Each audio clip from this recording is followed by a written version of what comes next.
अस्सलाम वालेकुम नाज़रीन, सुनो न्यूज़ पर आप देख रहे हैं प्रोग्राम लाइव जामी। मैं आपके साथ मोहम्मद अजमल जामी। मुल्क की सियासत पर अगर नज़र दौड़ाएं तो आज हम देख रहे हैं कि खैबर पख्तूनख्वा के वज़ीर आला जनाब सुहेल खान आफरीदी साहब अडियाला के बाहर इस वक्त मुकीम हैं। तकरीबन धरना दिए बैठे हैं और वो कह रहे हैं कि 24-25 रोज़ गुजर चुके। उनकी बहसीत CM या इमरान खान साहब के अहले खाना, उनकी बहनें या किसी भी दीगर रहनुमा की अडियाला में मुकीम खान साहब से मुलाकात नहीं होने दी जा रही, कोर्ट ऑर्डर्स के बावजूद।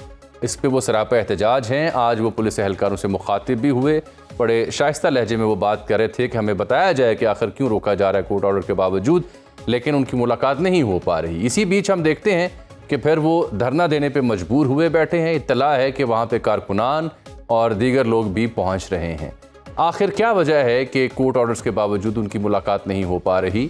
और दूसरा हम सवाल ये कि इस ताख़ीर की वजह से जो हम देख रहे हैं कि इंडियन मीडिया बिलखुसूस, चाहे वो NDTV हो, चाहे वो इंडिया टुडे हो, हिंदुस्तान टाइम्स हो, या फिर अफ़गानिस्तान से नए बनाए गए अखबाराती वेब अकाउंट्स जिन्होंने रूमर्स यानी अफवाहों का बाज़ार गर्म किया पिछले 48 घंटों में इमरान खान साहब की सेहत और खैरियत को लेकर के, इन्होंने ऐसे ऐसे तज्ज़िये और ख़बरें छापी कि जिसकी वजह से पैनिक फैला, रूमर्स फैली, अफवाहें फैली और फिर PTI ने ऑफिशली ये बयान जारी किया कि हमें खान साहब की खैर आफ़ियत के बारे में जानने का हक़ है, बताया जाए वो कहाँ हैं, किस हालत में हैं। तो ये मौजूद जिस पे हम बात करेंगे। और ऑब्वियसली ज़िमनी इंतखाबात भी हुए हैं, आगे मुल्क की सियासत कैसे चलेगी। और फिर मियां मोहम्मद नवाज शरीफ साहब पाकिस्तान मुस्लिम लीग नून के कायद जो हैं वो भी कल मंजर आम पर आए, वो भी मुखातिब हुए। बड़ी अहम बातें उन्होंने की जनरल फैज़ हमीद के हवाले से, और जो कुछ उनके साथ हुआ वो चाह रहे हैं कि दीगर लोग भी जो उस सिस्टम का हिस्सा थे उनका भी हिसाब किताब किया जाए, एहतसाब किया जाए। तो इस मौके पर वो क्यों बोले, ये आज के दो अहम इशूज़। और फिर हम अमेरिका में रात के जो हुआ वो भी प्रोग्राम के हिस्से में, आखिरी हिस्से में हम डिस्कस करेंगे। आज बात करने के लिए हमने ज़हमत दी है वज़ीर ममलिकत हैं जनाब हुज़ैफ़ा रहमान साहब, वो तशरीफ़ रखते हैं। पाकिस्तान तहरीक इंसाफ के मुमताज़ कानूनदान सीनियर रहनुमा जनाब अमजद खान न्याई साहब, वो तशरीफ़ रखते हैं। मैं हुज़ैफ़ा साहब आपके पास जाने से पहले ज़रा मैं अमजद साहब से जान लूँ कि इस वक्त स्टेटस है क्या अडियाला के बाहर, and what exactly they are up to. न्याय साहब, अभी मैंने जिक्र किया ना इब्तदाइये में कि NDTV से लेकर दीगर न्यूज़ आउटलेट्स ने रूमर्स और अफवाहों का बाज़ार गर्म किया, लेकिन BBC उर्दू बता रहा है कि जी अडियाला जेल के सुपरिटेंडेंट हूँ या उनकी हमशीरा, वो कह रहे हैं कि सब अमन खैरियत की खबर है, अफवाहें हैं सब। तो वहाँ अडियाला में क्या PTI ने बाकायदा धरना दे रखा है, और क्या कहती है इंतज़ामिया आपको जब आप मुलाकात की कोशिश करते हैं? अजमल जामी, पिछले 27 अक्टूबर से लेके आज 27 नवंबर हो चुकी है जी। खान साहब से नहीं मुलाकात कराई गई। हक था, कोर्ट्स ने ऑर्डर किए, और फिर हमारे चीफ मिनिस्टर, देखो 4.5 करोड़ लोगों के नुमाइंदा हैं, वो 8वीं दफा जो है वो अडियाला के बाहर घंटों इंतजार करते करते वापस चले जाते हैं। लेकिन आखिर वो क्या वजूहात हैं जिनकी बिना पे ना फैमिली की मुलाकात कराई जा रही है, ना वकीलों की मुलाकात कराई जा रही है, ना कोर्ट ऑर्डर्स के ऊपर जो है पार्टी लीडरशिप की, ना चीफ मिनिस्टर की। तो हमारा ये हक तो बनता है कि हम अपने लीडर से मिल सकें। उनकी सेहत के हवाले से हमें जो तशवीशनाक खबरें फैल रही हैं, आप कह रहे हैं कि र्यूमर्स हैं, अल्लाह करे कि ये र्यूमर्स हों, लेकिन हमें हक तो हासिल है कि हम अपने लीडर्स के बारे में जान सकें। बिल्कुल है, उनकी बिल्कुल है, हेल्थ के बिल्कुल। हवाले से, उनकी मतलब बहुत सारी चीज। देखे, आइसोलेशन में इतने अरसे से रखने पे, देखो 70 से ऊपर उनकी एज है, और इस हालात में आप उनको टॉर्चर कर रहे हैं, तो क्यों कर रहे हैं? वो क्या बुनियादी वजह, क्या जरूरत पेश आ गई है कि आप उनको अलहदगी में रख रहे हैं या किसी से मिलने नहीं दे रहे? ये संजीदा सवाल है जो पाकिस्तान तहरीक इंसाफ सोचने पे मजबूर हो गई है। बिल्कुल ठीक। अच्छा हुज़ैफ़ा साहब, आपने बात सुन ली, वो कह रहे हैं संजीदा मसला है। और आज सुहेल आफरीदी साहब CM KP वो कह रहे हैं कि खदशात आहिस्ता हैं, और ना बहनों को मिलने दिया जा रहा, ना वकला को, ना मुझे। तो ये रवैया रहा तो हम फिर आखिरी ऑप्शन जो मौजूद है उसकी जानिब जाएंगे। क्यों आप एक मुंतखब CM को और एक मुल्क की बड़ी सियासी जमात को आखिरी ऑप्शन की जानिब धकेल रहे हैं सर? नहीं, मैं गुजारिश करूंगा, अपने न्याय साहब माशाल्लाह बड़ी मौसर और बड़ी पढ़ी लिखी आवाज में बड़ी बैलेंस गुफ्तगू करते हैं, लेकिन ये सियासी जमात तो जब से मार्ज वजूद में आई है, खास तौर पर 2010-11 के बाद, हर दिन इनका तो आखिरी ऑप्शन होता है आखिरी धरना होता है, फाइनल कॉल होती है, मरो और मार दो की पॉलिसी होती है। बानी तहरीक इंसाफ बिल्कुल खैरियत से हैं जेल में, लेकिन ज़ाहिर है अगर उनके हकूक हैं तो बाकी भी पाकिस्तान की 26 करोड़ अवाम के भी हकूक हैं, जिनका हमने तहफ़्फ़ुज़ करना है। अगर बानी तहरीक इंसाफ एक सज़ा याफ़्ता मुजरिम हो की हैसियत से अडियाला में कैद हैं और पाकिस्तान का जो ज़ाहिर है कानून है उसके तहत उन्हें सज़ाएँ दी गई हैं, तो उसमें कहीं नहीं लिखा हुआ कि हम एक सज़ा याफ़्ता मुजरिम को ये इजाज़त दें कि वो सियासी मुलाकातें करे या जेल में बैठ के सियासत करे या उसकी बहनें जो हैं वो इंतशार को फ़रोग़ दें। अगर उनकी बहनें बहनों की कैपेसिटी में मिलना चाहती, तो उन्हें मिलने दिया भी जाता रहा है और इवन कि उनके वुकला को भी मिलने दिया जाता रहा है। लेकिन अगर उनकी बहनें जो हैं वो केपीके में इंतशार फैलाने के लिए, इस्लामाबाद पे चढ़ाई करने के लिए, केपीके में वज़ारत आला की तब्दीली के लिए और वज़ीर आला की तब्दीली सिर्फ़ इसलिए हो रही हो कि उसने मरकज़ पे पिछले ने सही चढ़ाई नहीं की, अब आपने सही चढ़ाई करनी है या ऑपरेशन नहीं करने देना, लॉ एनफोर्समेंट एजेंसीज़ के खिलाफ आपने सख्त गुफ्तगू करनी है। ये सारी चीज़ें अगर एक बंदा जेल में बैठ के करना चाहता है और वो प्रोटेक्शन ले रहा है कि मेरे फंडामेंटल राइट्स हैं या मेरे ह्यूमन राइट्स हैं और उस प्रोटेक्शन की आड़ में अपनी बहनों को वो इस्तेमाल करता है, फिर उसकी बहनें आधा तीतर आधा बटेर की तरह आधा पैगाम पहुंचाती हैं, आधा अपनी मर्जी का बीच में शामिल कर देती हैं। तो ऐसी सूरत हाल में तो कहीं नहीं लिखा हुआ कानून में। कहाँ जनाब लिखा हुआ हुज़ैफा कानून में कि हुज़ैफा एक सजा याफ्ता साहब, जो मैं मुजरिम है अमजद न्याई साहब का उसके मौक़िफ़ लेने से फंडामेंटल पहले राइट्स और अमजद न्याई साहब इस पर जी रिस्पॉन्ड करना चाह रहे हैं, लेकिन उससे पहले मैं आपकी खिदमत में ये सवाल रखना चाह रहा हूँ कि जो आपने अभी दलील दी उसके ऊपर एक और सवाल उठता है कि खान साहब से उनके अहले खाना या बहनें या उनके वकला या उनके सीएम जो है उनकी पार्टी के, उनकी एक मुलाकात का ताल्लुक 26 करोड़ अवाम के हकूक से कैसे जुड़ गया साहब? ये तो दलील मुझे समझ नहीं जी आती। जी मैं आपको बिल्कुल दलील समझा देता हूँ जी। बानी तहरीक इंसाफ इस वक्त जेल के अंदर किसी मुल्जिम की हैसियत से नहीं, बल्कि एक कन्विक्टेड कैदी की हैसियत से और अपनी सजा काट रहे हैं। उनसे जब कोई बंदा मिलता है, बेसिकली हमारे पास मुस्तनद इतलात थी जिसको बाद में वज़ीर आला केपीके ने मुख्तलिफ अपनी गुफ्तो शनीद के ज़रिए एंडोर्स भी किया कि उनकी मुलाकात के बाद उन्होंने दोबारा फाइनल कॉल देनी थी और वो फाइनल कॉल बानी तहरीक इंसाफ से मुलाकात के बाद सुहेल अफरीदी बाहर आकर बताते और उसका मकसद ये था कि इस्लामाबाद पर दोबारा केपीके की मशीनरी के ज़रिए चढ़ा जाए। उसके अलावा उन्होंने ऑपरेशन के मुतालिक मज़ीद सख्त गुफ्तगू करनी थी। फेडरल गवर्नमेंट पर और लॉ एनफोर्समेंट एजेंसीज़ को मज़ीद हदफ तनकीद बनाना था। तो ये तो कहीं नहीं लिखा हुआ कि एक बंदे की प्रोटेक्शन या उसके फंडामेंटल राइट्स के तहफ़्फ़ुज़ के लिए 26 करोड़ अवाम या इस्लामाबाद में रहने वालों की ज़िंदगियाँ हम खतरे में डाल दें और एक बंदा जेल में सज़ा याफ़्ता मुजरिम हो और वो ये तय करे कि मैंने इस्लामाबाद में चढ़ाई करनी है। बजाय ये कि भई आप अपनी स्ट्रॉन्ग प्रोसिक्यूशन करवाएँ, आप जाकर अपने अच्छे वकील रखें, वहाँ से आप अपनी सज़ाएँ ख़त्म कराएँ। यानी मियाँ नवाज़ शरीफ ने जब बतौर सज़ा याफ़्ता कैदी आपने कहा कि सेनेट के टिकट पे वो साइन नहीं कर सकते थे, तो आपने हमारे सेनेटर फारिग करवाए। यानी एक छोटी-सी चीज़ थी और आप साकिब निसार की अदालत में पार्टी बने। आज आप एक सज़ा याफ़्ता मुजरिम हैं, ना आप अपनी पार्टी के सरबराह हैं, लेकिन आप कहते हैं कि मैंने अपनी फैमिली से मुलाकात नहीं करनी, मैंने अपनी वेल बीइंग उन्हें नहीं बतानी, मैंने बैठकर अपना न्याई साहब पॉलिटिकल नैरेटिव यहाँ से बैठकर बिल्ड करना न्याई है। साहब वो कह रहे हैं वजीर ममलिकत जनाब हुज़ैफा रहमान साहब की दलील आपने सुन रही है। अच्छा, न्याई साहब का मौक़िफ़ आने देना। की मुतनाज़ हुज़ैफा साहब आखिरी 10 सेकंड मैंने 1971 की मुतनाज़ा तकारीर जो है वो मुतनाज़ा फुटेजेस अपनी ट्विटर हैंडल पर लगानी है। आज तक एक बयान नहीं दिया कि मेरे ट्विटर हैंडल पे जो चीज़ चलती है वो मेरी इजाज़त के बगैर है। चले न्याई साहब का मौक़िफ़ तो लेना सर। अब आप जनाब हुज़ैफा साहब मौक़िफ़ तो लेना सर। न्याई साहब आपने उनका इस्तदलाल सुन लिया, 26 करोड़ अवाम के हकूक़ के ऊपर वो कह रहे हैं प्रॉब्लम हो रही है, आपने प्लान किया हुआ था, फाइनल कॉल देनी, मुस्तनद इत्तलात थी, ऑपरेशन के ऊपर सख्त गुफ्तगू करनी थी, ये वजूहात हैं और वो कह रहे हैं कि सियासी मुलाकातें ना हों। वो तो अब मेरे ख्याल इतराफ़ कर रहे हैं कि ये वजूहात बता रहे हैं कि क्यों मुलाकात नहीं होने दी जा रही। जामी हुज़ैफा मेरा छोटा मेरे लिए मोहतरम है, लेकिन अफसोसनाक बात है कि मैं इनसे कहूंगा कि जो पॉलिटिकल आदमी होता है ना, वो पॉलिटिकल आदमी के लिए स्पेस पैदा करता है।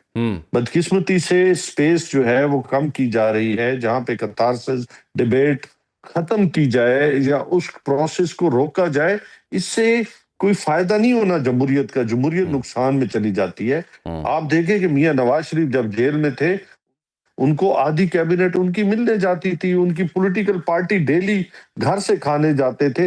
लेकिन आज आप देखें कि इमरान खान जेल के अंदर बैठा है, उनको मुलाकात नहीं की जा रही। या उन्हें मुलाकात जो है वो रोक की जा रही है, तो ये जुल्म है, ये फंडामेंटल राइट्स के खिलाफ है, कोर्ट्स के फैसले नहीं माने जा रहे। ये अफसोसनाक बात है। आप रूल ऑफ लॉ, आप कहते हैं जी मुल्क को हम रूल ऑफ लॉ के नीचे चलाना चाहते हैं, तो फिर रूल ऑफ लॉ किधर है? रूल ऑफ लॉ तो फिर उड़ गया, हवा में उड़ गया।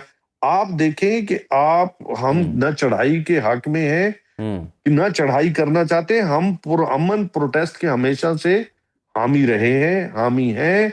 हम कथारसिस पे, डिबेट पे और पुरअमन पीस ऑफ माइंड के साथ जो है वो अपनी तहरीक चला रहे हैं। हमने कभी ये नहीं कहा कि हम घिराव करते हैं, हम जलाव करते हैं। ना हम इसके, ना पाकिस्तान तहरीक इंसाफ, ना जनाब इमरान खान साहब, ना मैं जाती तौर पे इसके हामी हैं। हमेशा हम जब अपने पुरअमन तरीके के साथ आए, हम पे गोलियां चली हैं, हमें जुल्म किया गया है, हम पे डंडे बरसाए गए, हमें जेलों में रखा गया है, हम पे तशद्दुद हुआ है, ये फस्तायत हम पे की गई है। हमने तो कभी एक गमला नहीं तोड़ा। आप देखें कि खान साहब की तमाम जो उनकी जदोजहद रही है, सिवाय इस 2022 के बाद लेके, उन पे एक पर्चा तक नहीं हुआ, और ना उन्होंने कभी तरगीब दी है, ना वो इसके कायल है। हमेशा कानून और कायदे के मुताबिक चलने वाले हम लोग हैं, और हमें भी उन्होंने हमेशा यही कहा है।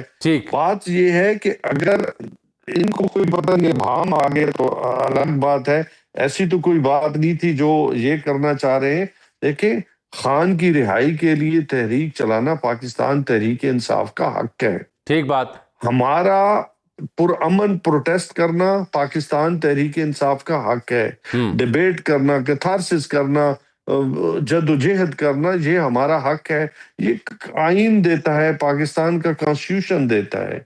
मैं हैरान हूं कि पॉलिटिकल आदमी ये कैसे बात कर सकता है कि हम कोई ऐसी सोच रखते हैं जिसमें वायलेंस हो, जिसमें चलिए राइट्स शामिल हो। कतन नहीं, ना हम सही है। अच्छा हुजैफा साहब, ना हम इसके हुजैफा साहब, आपने न्याय साहब इसकी यकसर तरदीद कर रहे हैं, गमला तक नहीं तोड़ना और पुरअमन एहतजाज था। आपकी खबर या आपको जो एप्रीहेंशंस थी वो गलत थी, लेकिन सवाल ये पैदा होता है कि अगर आपके पास ये इत्तलात थी कि जी कोई एहतजाज की फ़ाइनल कॉल दे सकते हैं, तो मुल्क में एहतजाज होता है, जलसे जुलूस होते हैं, अभी जमात इस्लामी भी कर रही थी, तो हुकूमत क्या दबाव में आ गई? ये तो बड़ी अलार्मिंग बात है कि अगर आपको ये खबर थी कि पीटीआई को 26 को फ़ाइनल कॉल या धरना दे सकती है, एहतजाज कर सकती है, तो यानी इतनी ताकतवर 2/3 अक्सरियत वाली हुकूमत दबाव में आ गई। ये जामी साहब, दबाव में तो आपके व्यूअर्स एवेल्युएट करेंगे, आप भी कर सकते हैं। दबाव में तो आज पाकिस्तान तहरीक इंसाफ है। उनके वो वजीर आला हैं जो आज से 4 हफ्ते पहले बड़े बड़े बुलंदो बांग दावे कर रहे थे। अब वो उनके बुलंदो बांग दावे कहाँ चले गए? लेकिन मैं कुछ फैक्ट्स आपके सामने रख देता हूँ।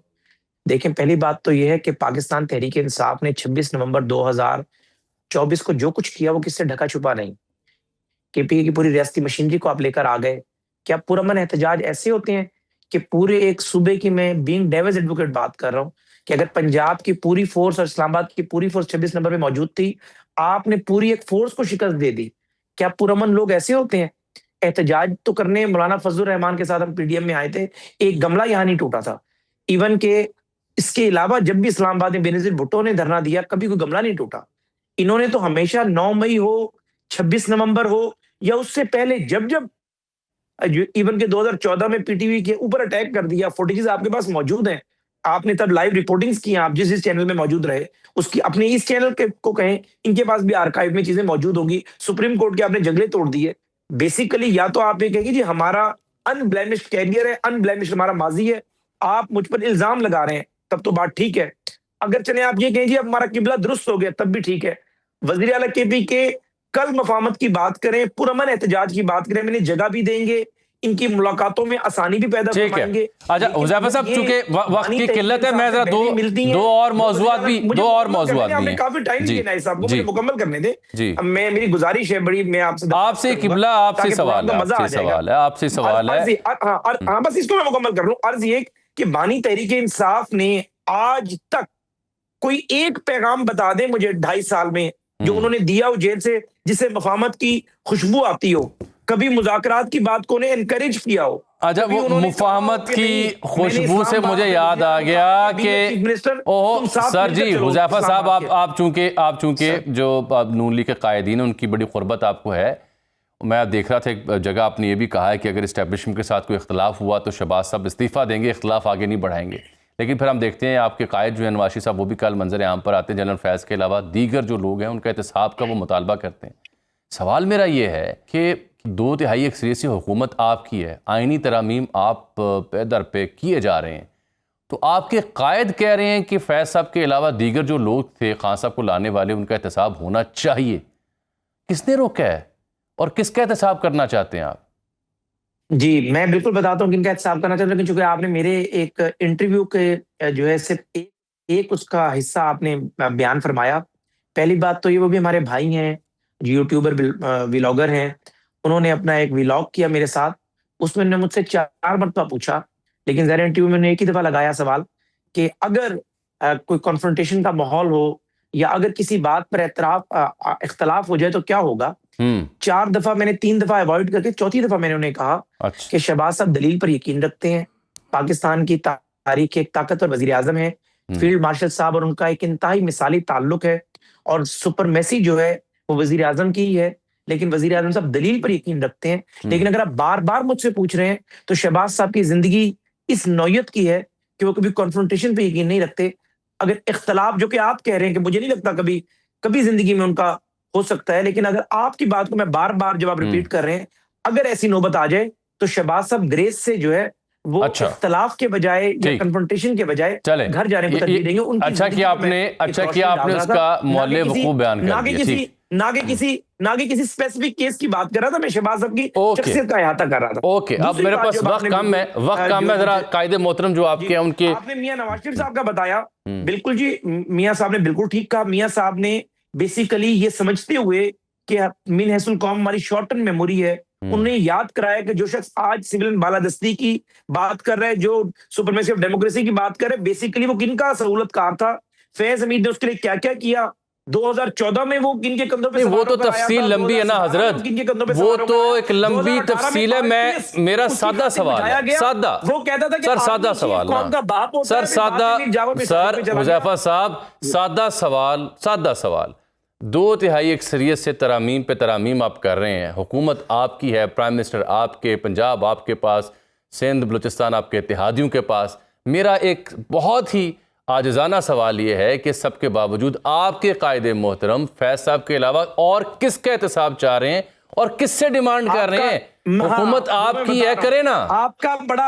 आपका सवाल जो है जामियाना भी है, ठीक, ये शामियाना भी और जामियाना भी है, तो इसकी मैं जवाब दे देता हूँ। बेसिकली जी हम चाहते हैं साकिब निसार का भी एहतसाब हो, अच्छा, आसिफ सईद खोसा का भी एहतसाब हो, ठीक, और ये दोनों शख्सियात जो है बेसिकली असल सहूलतकार ये थी। किसी अगर कोई शख्स समझता है जैसे फैज हमीद था, ज़ाहिर है उसने अपने इदारे में जो वायलेशन की इदारा उसकी कार्रवाई कर रहा है, एक मेरिट की अवलीन मिसाल कायम की है, फौज ने हमेशा की तरह अपने इदारे के अंदर अकाउंटेबिलिटी की। लेकिन मियां नवाज शरीफ साहब का मकसद और मतलब जुडिशरी में बैठे हुए उन लोगों की तरफ था जिन्होंने जुडिशल पावर का गलत इस्तेमाल किया और 2017 में उन्हें फारिग किया। अच्छा, यानी अब मेरा वक्त सर खत्म हो गया, मैं न्यायी साहब से माजरत कर रहा हूं कि आज मैं उनको वक्त नहीं दे सका, उसकी तलाफी मैं करूंगा। मुख्तसर फरमाएं हुज़ैफा साहब, आप यानी ये क्या जवाब में कि मियां साहब का इशारा साकिब निसार साहब, आसिफ सईद खोसा साहब की जानिब है और उनका कतई मकसद या इशारा जनरल बाजवा साहब की जानिब नहीं था?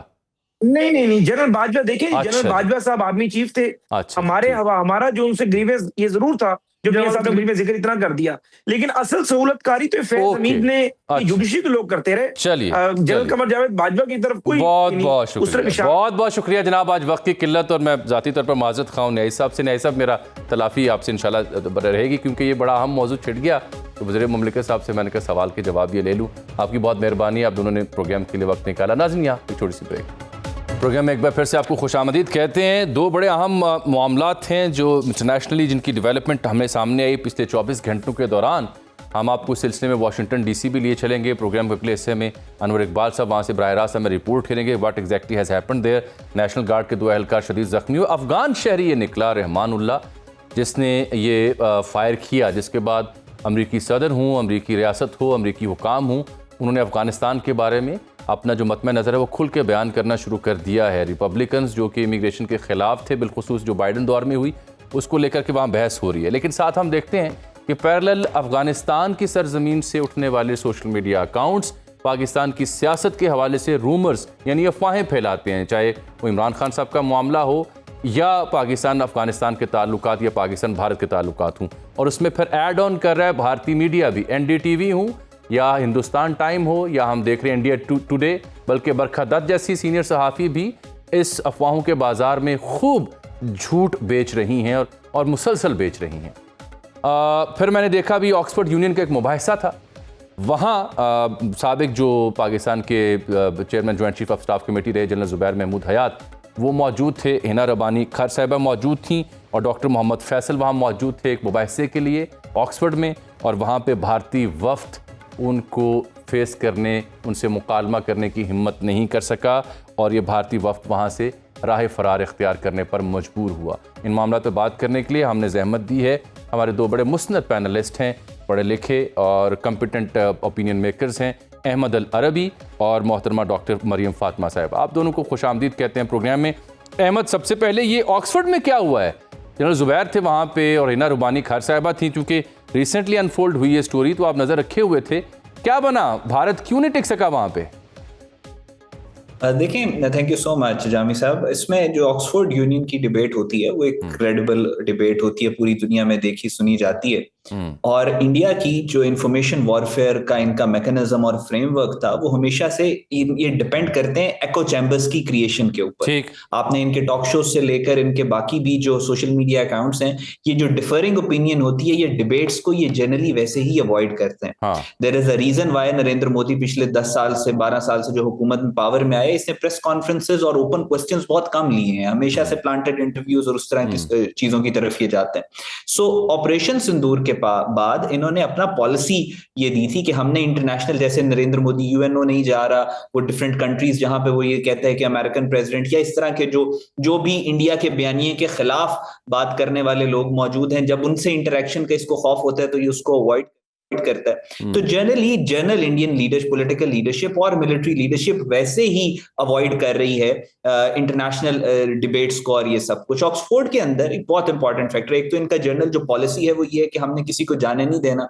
दूसरा, ऑक्सफोर्ड के अंदर जो ये लोग आ रहे थे इंडिया की तरफ से, जो कि एक एक्स आर्मी चीफ थे इंडिया के, फिर सुब्रमण्यम स्वामी थे, तो ये जो डिबेट के लिए लोग जो आ रहे थे, इनके बारे में एक क्लियर पिछले कुछ अरसे से जो इनकी लीनिंग्स हैं ये काफी क्रिटिकल हैं नरेंद्र मोदी की पॉलिसीज और इन सारी चीजों पे। सो वो दोनों फैक्टर्स जो हैं वो बहुत इंपॉर्टेंट हैं, और इसके बाद इन्होंने जो डिसाइड किया कि इन्होंने डिबेट में इनको जब नहीं आने देना और ये वफ्द भी जो है ये बैकआउट कर गया, तो ये इंडिया के लिए एक बहुत एम्बैरेसिंग सिचुएशन है। और अभी आप जनरल सेंटिमेंट भी अगर सोशल मीडिया पे जो सेंसिबल इंडियंस हैं उनका देखें तो वो यही कह रहे हैं कि Narendra Modi has practically turned India into an international embarrassment. वही आपने आज ऑक्सफोर्ड में भी देखा। बिल्कुल, अब ये बड़ी सक्सेस स्टोरी है पाकिस्तान की कि वहाँ डेलीगेशन मौजूद था, ज़ुबैर हयात साहब और हिना रबानी खर, हमारे जो वहाँ पे फैसल साहब वो भी मौजूद। हालांकि अहमद, जो उनकी डेलीगेशन में इंडिया की आप बात करें, सुब्रमण्यम बड़ा सीजनड एक पॉलिटिशियन और बड़ा पुराना एक उनका जाना माना सियासतदान है, नज़र रखता है मामलात के ऊपर, but even they could not dare to. बहरहाल मरियम साहिबा, आप देख रही हैं कि ये इंडियन अकाउंट्स जैसे प्रोपोगेट करते हैं, चाहे वो पाकिस्तान की पॉलिटिकल सिचुएशन हो, अफ़गानिस्तान से जुड़े मामलात हों, मैंने अभी मिसालें दी NDTV की, हिंदुस्तान के अखबारात की, इंडिया टुडे की, और फिर अफ़गानिस्तान से अचानक हम देखते हैं नए नए हैंडल्स बनते हैं खलीज टाइम की कॉपी के ऊपर अफ़गानिस्तान टाइम्स, और वो पाकिस्तान की पॉलिटिकल डायनामिक्स के ऊपर रूमर्स फैलाते हैं। मैं खास साहब का जिक्र कर रहा हूँ, बरमला मैं इस पर बात भी कर रहा हूँ। What exactly they are up to? Thank you for having me on the show, Ajmal Jami Saab. I would like to begin with a very important thing for you कि इंडिया का एक स्ट्रेटेजिक थॉट है।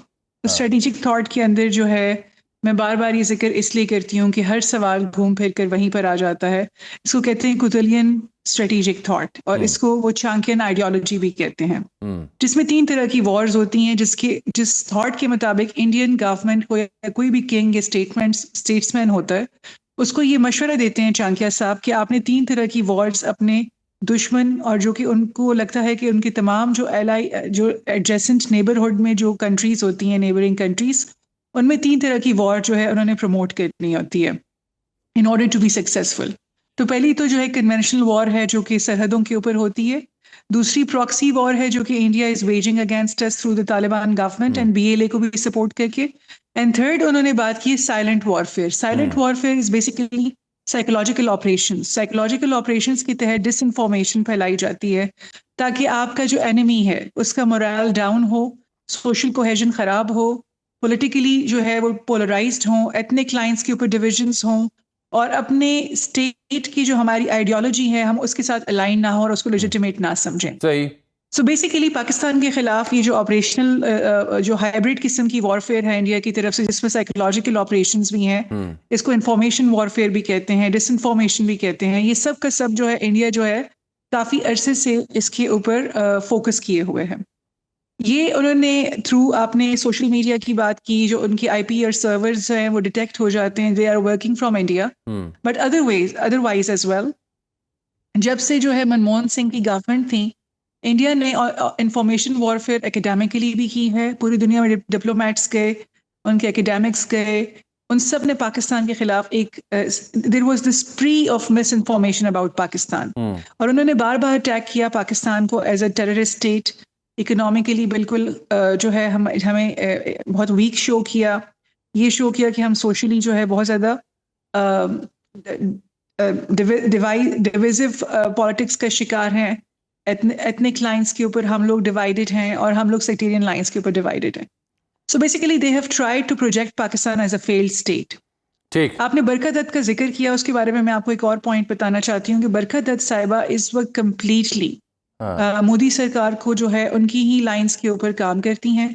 She picks up on those, she is the one जो कि कभी सेन हुआ करती थी, जो कभी एकेडमिक और इंटेलेक्चुअल बात किया करती थी और क्रेडिबल रिपोर्टिंग। मई 2025 में हमने बड़े डिटेल में बरखा दत्त की जो जर्नलिज्म थी या उनकी पत्रकारी थी उसका बड़ा पोस्टमार्टम हमने यहाँ अपने प्रोग्राम में और सोशल मीडिया बड़ा तफसीली किया था, बिकॉज मेरी खुद भी नज़र उनके ऊपर रहती है। बहुत वैलिड आपने पॉइंट आउट किया बरखा दत्त की सो कॉल्ड इस लेगेसी के ऊपर। मरियम साहबा साथ हैं। अहमद साहब, नाउ कम्स अफगानिस्तान। ये 29 साला शहरी तो अफगान ही निकला, रहमानुल्लाह, जो बाइडन जिस पॉलिसी के तहत लेके गया वहाँ पे इनके गार्ड्स को, इनकी फौजियों को, अब वो खुद टेररिस्ट निकल रहे हैं, मुतशद्दद रवैयों वाले निकल रहे हैं। और कल तो हमें ये लग रहा था कि कोई पाकिस्तानी लिंक ना निकल आए, लेकिन जब से ये अफगान शहरी निकला है, इंडियन मीडिया हो या अफगान मीडिया जो so called anti Pakistan rhetoric को लेके उन्होंने अखीर की होती है, तब से उन्हें सांप सूंघ गया है। ये जो वाक़या पेश आया DC में अफगान शहरी से मंसूब, इसके कॉन्सिक्वेंसेस क्या होंगे? देखिए जामिद साहब, इस पे मैं आपका एक CIA की एक्स टारगेट ऑफिसर हैं, सारा एडम्स, बुक राइटर भी हैं और ग्लोबल एक्सपर्ट भी हैं। वो पिछले 2 साल से बहुत एविडेंस और सबूतों के साथ ये बात कर रही है कि जो अफगानिस्तान से रिलेटेड अलकायदा अफिलिएट्स के स्लीपर सेल्स अमेरिका और वेस्ट के कोई और ममालिक में भी एक्टिव हैं, और वो स्लीपर सेल्स को अब एक्टिव किया जाएगा और वो टेररिस्ट एक्टिविटीज करेंगे। सब कुछ रिकॉर्डेड है, मौजूद है, उसकी सारी स्टेटमेंट्स, उसके सारे सबूत और सारे जो उसने एविडेंस वगैरह दिए थे। आज आपने देखा कि जिस तरह अमेरिका के अंदर ये हुआ है, ये वो सारा कंसेंसस जो 2001 ऑनवर्ड्स, आप देखिए जो मुसलमान दुनिया के ऊपर जो दबाव आया, जो प्रेशर आया, जो जवाब फराहम किया गया कि पूरा जो वेस्ट है और बाकी 2001 ऑनवर्ड्स पूरे मिडल ईस्ट के ऊपर अटैक करे, और वो blood borders colonel Ralph Peters के, और फिर अफगानिस्तान के ऊपर हमला, और फिर पूरी दुनिया में इस्लामोफोबिया का राइज, इंफॉर्मेशन वॉरफेयर में जो जवाब भी फराहम किया गया, उसके पीछे अगर आप एक इवेंट को सिंगल हैंडेडली अगर आप उसको देखें तो वो वही है, वो अलकायदा की जो टेररिस्ट एक्टिविटीज पूरी दुनिया में फैली हुई थी और जिस तरीके से वो अफगानिस्तान की सॉइल का इस्तेमाल कर रहे थे। सो अभी भी आप वही देख रहे हैं कि कंसेंसस उस वक्त दुनिया के एकेडमिशियंस का इस बात पे हुआ था कि हम टेररिज्म को as a whole holistic approach के साथ देखेंगे, हम टेररिज्म को इस तरीके से देखेंगे कि वो जो लाइन सी कि इसका कोई मजहब नहीं होता, इसका कोई रिलीजन नहीं होता, ये आज एक मुल्क को टारगेट करेगा, कल दूसरे को करेगा, फिर तीसरे को करेगा, और ये दुनिया के लिए थ्रेट है। तो वही आपने आज भी देखा कि हम भी ये बातें कर रहे थे कि अगर अफगान तालिबान टेररिज्म का इस्तेमाल कर सकते हैं as a leverage against Pakistan, against Iran, against China, Turkmenistan, Tajikistan and Uzbekistan, जो रीजनल कंट्रीज हैं, तो उनको कोई चीज रोकने वाली नहीं है। वो ये दहशतगर्दी का इस्तेमाल दूसरे दुनिया के ममालिक के लिए भी करेंगे, और अफगानिस्तान के अंदर एक शोरूम दहशतगर्दी का होना वो पूरी दुनिया के लिए it's a global threat which requires global approach. So आज आपने देखा कि जो अमेरिका में हुआ है उसके बाद से वो सारी बातें इंडिकेटेड, वो सारी बातें सच साबित हो रही हैं, और ये एक दुनिया के सामने ये एक अलमिया है कि अब जो अफगान तालिबान है और जो इलिजिटिमेट रजीम है अफगानिस्तान के अंदर मौजूद, इसके खिलाफ पूरी दुनिया को एक कलेक्टिव रीजनल और ग्लोबल पॉलिसी की जरूरत है। बिल्कुल ठीक, ये मैं वाजे कर दूं क्योंकि अब ये अभी रिसेंटली इवेंट हुआ ऑक्सफोर्ड वाला, तो मरियम अहमद अल-अरबी और हमारे जो देखने वाले उनको मैं अपडेट कर दूं, जो रिसेंट मुझे वहाँ से अपडेट्स मिल रही हैं, हमने अपने कॉरेस्पॉन्डेंट से मंगवाई ऑक्सफोर्ड की जो डिबेट थी, तो वहाँ पे पाकिस्तान की जानिब से जनरल ज़ुबैर महमूद हयात जो former chairman joint chief of staff committee, Hina Rabbani Khar sahiba former foreign minister, और डॉक्टर फैसल जो पाकिस्तान के हाई कमिश्नर हैं। लेकिन इंडियन साइड का हम जिक्र करना तफसील से भूल गए। अहमद ने दो के पॉइंट आउट किया। इंडियन साइड्स में जनरल MM नरवाने जो कि फॉर्मर इंडियन आर्मी चीफ हैं, इससे पहले वो आर्मी चीफ वो थे, और सुब्रमण्यम स्वामी जो कि फॉर्मर लॉ मिनिस्टर हैं और हार्वर्ड में वो प्रोफेसर की चेयर पे हैं। साथ उनके सचिन मौजूद थे, सचिन पायलट, ये फॉर्मर डेप्यूटी चीफ मिनिस्टर हैं राजस्थान के। तो ये तीन उनके भी एक जाइंट स्टेटस के लोग थे, बिग गन्स थी। मैं खुद सुब्रमण्यम स्वामी को पढ़ता रहा हूँ एक ज़माने में, और ये तीनों they could not dare to face जो हमारा पैनल था। यानी अगर मई में हमारा स्कोर 7-0 था, तो नवंबर की आज 26 तारीख को 27 तारीख को वहाँ 3-0 हो गया। मरियम साहिबा,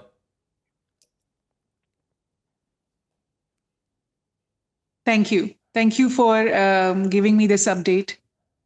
मेरा ख्याल है कि इंडिया जो है थोड़ा सा इस वक्त अगर हम उसको देखें तो डिप्लोमेटिकली पॉलिटिकली थोड़ा कॉर्नर हुआ है इंटरनेशनली भी। इसके पीछे सबसे बड़ी मुझे जो वजह नज़र आती है, इंडिया ने खुद को जो है खुद ही नुकसान पहुंचाया एक डिसइंफॉर्मेशन की कैंपेन लॉन्च करके, और एक उनकी मीडिया ने खुद को डिस्क्रेडिट करा दिया in front of the whole world, जिसकी वजह से उनका नैरेटिव उतना स्ट्रॉन्ग नहीं रहा। प्लस ये वही जगह हैं, वही एकेडमिक जगह हैं जहाँ पे जब हम पाकिस्तानीज जाते थे तो इंडियन लॉबी को हमें फेस करना पड़ता था, ये हमें कॉर्नर करते थे। हमें जो है इन लोगों ने कभी भी हमें वो वाले फैसिलिटीज़ और अपॉर्चुनिटीज़ नहीं मिलते वेस्ट में, क्योंकि इंडियन लॉबी के अंदर जो एकेडमिक्स काम कर रहे होते हैं वो हमेशा प्रो इंडियन लाइंस के ऊपर काम कर रहे होते हैं। आपको पता है कि इंडियन का अंदर जो सिटीजनशिप अमेंडमेंट एक्ट भी है, और उनके 2-3 और एक्ट्स बने हैं जिसके अंदर उन्होंने ये लिखा है कि those people who are working abroad they are going to work for the interests of India, चाहे वो इंडिया से तनख्वाह ना भी ले रहे हैं उनकी गवर्नमेंट से। तो इंडियंस को अपनी सिटीजनशिप बचाने के लिए मोदी गवर्नमेंट की लाइंस के ऊपर काम करना पड़ता है। आई एम वेरी ग्लैड कि आज हमारा एक जो है हमारा वफ्द वहाँ पे है। देयर इज दिस डेलीगेशन, स्टालवर्ड्स हैं, इंडिया के भी स्टालवर्ड्स हैं। लेकिन आप देखिए कि मैं पर्सनली इंडिया के फॉरेन मिनिस्टर से बहुत इम्प्रेस थी, because he was having a professional career in foreign, उनका जो है मिनिस्ट्री और as a diplomat, and then he became a foreign minister, और उनकी किताबें भी लिखी हुई हैं जो कि मैं पढ़ती रही हूँ। लेकिन उनकी भी you would look at it तो यू वुड सी कि उनके नेशनल सिक्योरिटी एडवाइजर की पॉलिसीज भी कुछ हद तक जो है वो आपको नाकाम नजर आ रही हैं, और जयशंकर जी की जो है वो पॉलिसीज भी आपको नाकाम नजर आ रही हैं। असल में इंडिया ने एक ही लाइन पकड़ ली थी। इंडिया को थोड़ा सा कॉर्नर करने में इंडिया की अपनी स्ट्रेटेजिक ऑटोनॉमी के जो उनके पर्सपेक्टिव्स हैं उसका भी हाथ है, कि जब भी दुनिया में there is a point where you have to take a very legitimate stand in the interest of humanitarian concerns, या किसी भी ऐसे स्टैंड की बात आती है तो इंडिया जो है स्ट्रेटेजिक ऑटोनॉमी को जो है वो फोकस करता है, और वो बहुत बहुत शुक्रिया डॉक्टर मरियम जनाब अहमद अल-अरबी साहब, आपने बहुत अहम निकात आज हमारे देखने वालों की खिदमत में रखे। जहाँ तक भारत के डिज़ाइन का ताल्लुक़ है, अफगानिस्तान की सोच का ताल्लुक़ है, खुलकर आज अपने उस मौजू पे गुफ्तगू की आज के इस प्रोग्राम में। नाज़रीन, यहाँ एक छोटी सी ब्रेक और उसके बाद मैं आपको वाशिंगटन DC दिया चलूँगा। एक बार फिर से लाइव जाए में आपको खुशामदीद कहते हैं। बहुत इंपॉर्टेंट इवेंट हुआ है DC में, अनफॉर्चुनेट, जहाँ पे वाइट हाउस के नज़दीक फायरिंग हुई है। नेशनल गार्ड के 2 एहलकार शदीद ज़ख्मी हुए। जो गिरफ्तार मुश्तबा शख्स है 29 साल इसकी उम्र बताई जा रही है। अफगान शहरी रहमानुल्लाह इसका नाम बताया जा रहा है। सदर डोनाल्ड ट्रंप का रिएक्शन भी इस पर आया है। अमरीकी हुकूमत की पॉलिसी स्टेटमेंट भी इसके ऊपर आई है। बहुत ही इंपॉर्टेंट ये अनफोल्ड हुई हैं चीज़ें पिछले 24 घंटों में। इस पर बात करने के लिए हमने रब्ता किया है। वाशिंगटन DC में मौजूद हैं सीनियर सहाफ़ी जनाब अनवर इकबाल साहब, उनसे हम बात करेंगे। अनवर साहब, बहुत शुक्रिया आपके कीमती वक्त का। सर, सबसे पहले तो मैं जानना चाहूँगा कि इस वाक़े को कैसे लिया है अमरीकी रियासत ने, अमरीकी सदर ने, और फिर इसके ऊपर क्या बयानिया क्या बनाया जा रहा है अब? जी, सबसे पहले तो आपका शुक्रिया, आपने मौका दिया। बात यह जामी साहब के यहाँ आपको पता है कुछ अरसे से जब से सदर ट्रंप आए हैं उन्होंने एक कुछ फैसले लिए हैं। उनमें से एक अहम फैसला ये है कि यहाँ इमिग्रेशन को रोका जाए, कम से कम किया जाए। जो इमिग्रेंट्स मौजूद हैं उनके केसेस को की भी दोबारा जांच पड़ताल की जाए, ठीक। और अगर किसी में कोई कमो बेशी नजर आती है तो उसके खिलाफ एक्शन लिया जाए, उनको डिपोर्ट किया जाए, अपने मुल्क वापस भेजा जाए। अच्छा, ये काफी अनपॉपुलर हो गई थी ये पॉलिसी यहाँ, उसके खिलाफ रिएक्शन भी आया था। लेकिन कल शाम जो वाकया हुआ है जी। उसने यकसर फजा तब्दील कर दी है। इस वक्त ऐसा लगता है कि अमरीकी अवाम की अक्सरियत भी ये चाहती है कि इमिग्रेंट्स के खिलाफ अब कोई एक्शन हो, उनको रोका जाए, इनको डिपोर्ट किया जाए, इनको वापस किया जाए। हर तरफ जो आवाज़ आ रही है वो यही आवाज़ आ रही है कि ये लोग आते हैं और ये जो सदर ट्रंप ने जैसा अपनी तकरीर में कहा कि if they don't love this our country then they should leave, तो अमरीकी भी ये कह रहे हैं कि भाई अगर उनको अमेरिका पसंद नहीं तो क्या मजबूरी रहने की, अपने मुल्क वापस चले जाओ, यहाँ क्यों रहते हो। बिल्कुल ठीक। और आपने देखा कि जिन्होंने एक ऑर्डर भी इशू कर दिया, उस पे होमलैंड सिक्योरिटी डिपार्टमेंट ने भी का भी बयान आ गया, वो ये है कि सारे अफगान जो हैं यहाँ मौजूद, जो यानी काबुल के फॉल के बाद आए हैं, उन सबके केसेस दोबारा खोले जाएंगे और दोबारा उनका रिव्यू होगा और उसके बाद फैसले होंगे कि उनको रखना है या नहीं रखना है।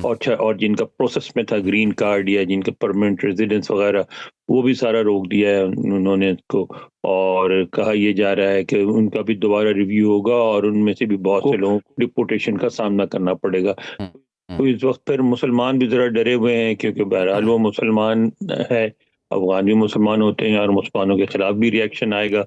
तो एक बड़ी अजीबो गरीब सी फजा है यहाँ मौजूद। तो ये जो अनवर साहब, इसके बाद लॉकडाउन था डीसी में, व्हाइट हाउस के आसपास, वो जारी है अभी? हाँ, लॉकडाउन से मुराद क्या होती है कि जाहिर है जो विजिटर्स हैं, जो पासेस के साथ हैं या जिनके पास अपने आईडी कार्ड हैं, वो तो जा ही रहे हैं, जाते आते रहते हैं। और जो व्हाइट हाउस के इर्द गिर्द का जो सारा रास्ता है वो हमेशा ही बंद रहता है।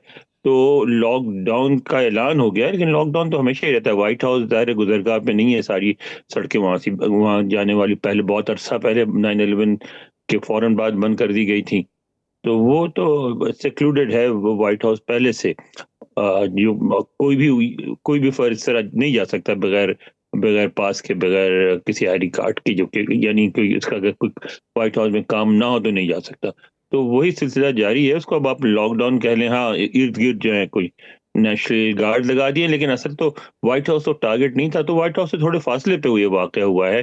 असल तो टारगेट नेशनल गार्ड वाले थे जो डीसी की सड़कों पे तैनात हैं। बिल्कुल ठीक। अच्छा, इस शख्स को गिरफ्तार भी कर लिया गया और इत्तला है कि ये तहकीकात में ताउन नहीं कर रहा, हॉस्पिटलाइज्ड है। लेकिन इसको लेकर जो बाइडन का प्लान था जिसमें कहा गया ऑपरेशन एलाइज वेलकम, उसके तहत ही दाखिला इनका हुआ था अमेरिका में। तो अब ट्रंप एडमिनिस्ट्रेशन अपने मौक़िफ़ को अब ज़्यादा शद्दोमत के साथ उजागर कर रही है। जब ये वाक़या पेश आया तो हमें अफसोस ये था या परेशानी ये थी कि कहीं कोई पाकिस्तानी इसमें मुलव्वस ना निकले, क्योंकि फिर जिस तरह से इंडिया और अफ़गान मीडिया हाइप देता है वो अनबेरेबल हो जाती हैं चीज़ें। बट ये जैसे शनाख्त हुई कि अफ़गान शहरी है, तो उसके बाद अब अफ़गान जो पॉलिसी है अमेरिका की, उसके अंदर भी कोई शिफ्ट देख रहे हैं कि क्या आप एंटिसिपेट कर रहे हैं? नहीं, अफगानिस्तान की तो एम्बेसी नहीं है, क्योंकि अमेरिकन गवर्नमेंट तालिबान हुकूमत को तस्लीम नहीं करती। रही बात ये कि पाकिस्तानी में बहुत खौफ व हरास था, और मैं एक तकरीब में था जब इस वक्त ये खबर आई, और वहाँ बाज़ाब्ता दुआ की गई कि अल्लाह करे कोई पाकिस्तानी ना निकले। और जब पता चला कि पाकिस्तानी नहीं, तो पाकिस्तानी ने रिलीफ फील किया। जहाँ तक इस शख्स का ताल्लुक है, तो उसी वक्त वो जख्मी हो गया था, उसी वक्त उसको गिरफ्तार कर लिया था। और ताउन उसने क्या करना, उसको तो सारा उन्होंने कच्चा चट्टा निकाल लिया है, उसकी पूरा बैकग्राउंड निकाल लिया है। 10 साल उसने अमेरिकन फौजियों के साथ वहाँ काम किया कंधार में, और उसी बुनियाद पर उसको प्रायोरिटी लिस्ट में शामिल करके उसको यहाँ बुलवाया गया था। 2021 में ही आ गया था। और अगर बाइडेन इंतजामिया ने बुलाया था तो यानी रिपब्लिकन जो हैं वो ये सदर ट्रंप ने खुद अपनी तकरीर में कहा कि बाइडेन इंतजामिया ने इन लोगों को बुलाया था। दूसरी तरफ जो डेमोक्रेट्स हैं वो ये कह रहे हैं कि ठीक है, वो आया तो उस दौर में था जब सारे अफगानों को लाया जा रहा था, लेकिन उसकी जो सिटीजनशिप और ग्रीन कार्ड वगैरह ये जो मंजूर हुए हैं तो 2025 में उसको लीगलाइज किया गया है। और ये तो ट्रम्प इंतजामिया के मातहत हुआ है। तो जाहिर है अब ये एक पॉलिटिकल इशू बन जाएगा, रिपब्लिकन्स ब्लेम करेंगे डेमोक्रेट्स को, डेमोक्रेट्स ब्लेम करेंगे रिपब्लिकन्स को। रिपब्लिकन्स के लिए बहुत अच्छा चांस है क्योंकि मिड टर्म इलेक्शन होने वाले हैं 226 में, और लग ये रहा था कि इमिग्रेशन एक इशू बनेगा और उनके खिलाफ जाएगा, लेकिन अब इस वाक़े के बाद उस इशू को, ये इशू उनके फेवर में जा सकता है। तो दोनों जो डेमोक्रेट्स हैं उससे अपनी जान छुड़ाना चाहेंगे और जो रिपब्लिकन है वो उसको अनवर साहब यानी आपकी इस तबसरे के बाद उनके हक में ठीक आपका तबसरे के बाद सवाल ये पैदा होता है जो आप फरमा कि ये फिर इसका मतलब है इसको मेयरली एक इंडिविजुअल एक्ट के तौर पर नहीं देखा जाएगा। अब ये इशू जो है ये अमेरिकन सियासत का बहुत अहम महवर रहेगा, कलीदी महवर रहेगा। बिल्कुल सही कह रहे हैं आप, खास तौर पे मिड टर्म इलेक्शन में, क्योंकि मिड टर्म इलेक्शन बहुत अहम है। आपको पता है ना, मिड टर्म में ये होता है कि पूरी कांग्रेस मुंतखब होती है दोबारा, और अगर कांग्रेस आप लूज कर जाए तो इसका मतलब है कि बाकी जो 2 साल रहते हैं उसमें सदर जो है वो लेम डक होता है, कुछ नहीं कर सकता, क्योंकि सदर के पास माली इख्तियारात नहीं होते इस मुल्क में, सब उनके पास इंतजामी इख्तियारात होते हैं। कोई भी बड़ा कदम उठाने से पहले उनको मंजूरी लेनी पड़ती है कांग्रेस की, और अगर कांग्रेस में उनके पास सेनेट भी निकल गया और हाउस भी निकल गया तो वो कुछ भी नहीं कर सकेंगे। तो इसलिए ये बहुत अहम है ये इलेक्शन सदर ट्रंप के लिए, ताकि वो जो कुछ भी करना चाहते हैं अगले 2 सालों में कर सकें। और डेमोक्रेट्स के लिए भी बहुत अहम है, अगर डेमोक्रेट्स ये मिड टर्म नहीं जीत सके तो उनको लगता ही है कि अगला जो सदारती इंतखाबात हैं वो भी हार जाएंगे। तो ये तो एक बहुत बड़ा मसला, इंतखाबी इशू बन जाएगा ये जो कुछ हुआ है। बहुत शुक्रिया जनाब अनवर, वाशिंगटन डीसी से बराह रास्त इस प्रोग्राम में शिरकत गुफ्तगू थे इस मामले के ऊपर। अफगान शहरी रहमान उल्ला, इसको अफगानिस्तान ले जाया गया था क्योंकि इसने उस वक्त की अफगान फोर्सेस में काम किया था, और इसने जो हरकत की उसके बाद जो अफगान पॉलिसी है अमेरिका की उसमें डेमोक्रेट्स और रिपब्लिकन्स आमने सामने हैं। और जैसे अनवर साहब फरमा रहे थे कि अब सदर ट्रंप को एडवांटेज होगा, वो कहते थे कि इमिग्रेशन जो है ऐसे लोगों की वो बंद की जाए। आज के प्रोग्राम में इतना ही, मुलाकात अगले शो में, तब तक लिए अल्लाह।